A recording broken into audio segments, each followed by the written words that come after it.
የሚያበላሹ ደግሞ ብዙ ነገሮች አሉ፣ አፋቶች ማለት ነው። አርያ ወሁቡ ዙሁሪ አርያ ሰዎችን እንዲያዩልን ብለን ለመታየት ብለን የምንማረው ከሆነ እውቀታችን ፋይዳ አይኖሩም ማለት ነው።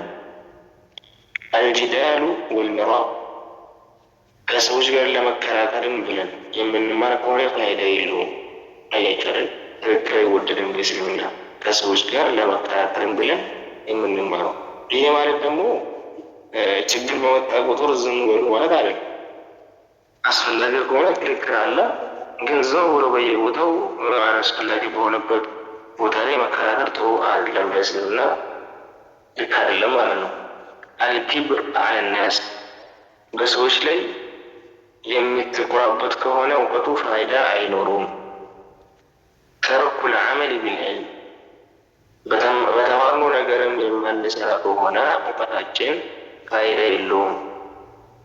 አልኢንሽጋሉ ቢልፍሩዕ ወተርክ ልኡሱል እንግዲህ ቅርንጫፎችን ብቻ መፈለግ የእውቀቶችን ማለት አስሉ እንትን ለምሳሌ የእውቀታችን አስል አርካኑል ኢስላም ነው እንበል።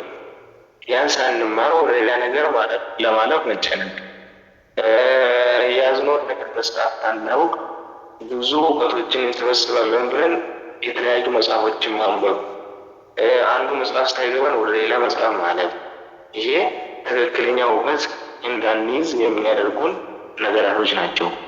መሰረቱን ማወቅ ነው። ለምሳሌ አርካኑል ኢስላም አጠር አድርገን እዚህ ጋር ከተማረን ወደፊት የሚመጣው አርካኑል ኢስላም ሰፋ ብሎ ይመጣል እንጂ ያው ሌላ ነገር አይደለም።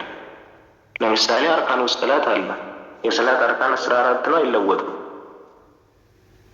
በሌላ ኪታብ የሚመጣ ሰፋ ተደርጎ ይብራራል እንጂ ማብራሪያውን እንጂ የሚመጣው 14 ነው።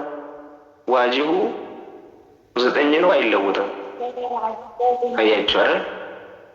ሱኖችም እንደዛ አይለወጡም፣ ሰፋ ተደርጎ ይመጣሉ እንጂ ልክ እውቀትን አገኛለሁ ብላችሁ በተለያየ